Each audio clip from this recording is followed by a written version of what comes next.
بسم اللہ الرحمن الرحیم، رواہ ابو داؤد۔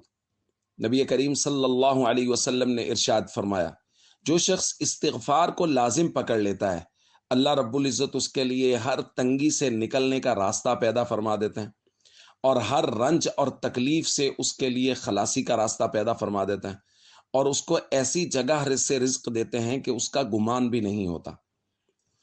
دوستو، رمضان المبارک کا درمیان والا عشرہ مغفرت چل رہا ہے، اور استغفار کے بے شمار فضائل نبی پاک صلی اللہ علیہ وسلم نے بیان فرمائے۔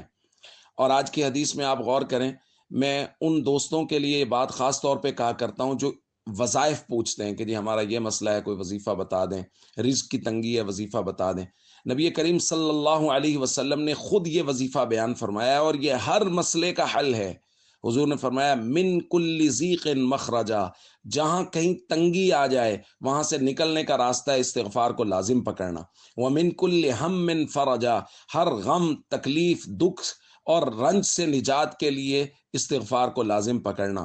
ورزقہ من حیث لا یحتسب، اور رزق کی پریشانی کے لیے استغفار کو لازم پکڑنا۔ تو یہ ہے وظیفہ جو نبی پاک صلی اللہ علیہ وسلم نے بیان فرمایا ہے، لیکن یہاں یہی بات لازم ضروری ہے کہ استغفار کو لازم پکڑنا، یعنی استغفار کثرت سے کرنا۔ صرف ایک مرتبہ استغفار کر لیا یا ایک تسبیح استغفار کر لیا ایسا نہیں، لازم پکڑنا، مسلسل استغفار کرنا، یہ ضروری ہے۔ تو اس سے اللہ رب العزت ہمارے تمام مسائل کو حل فرمائیں گے۔ السلام علیکم ورحمۃ اللہ وبرکاتہ۔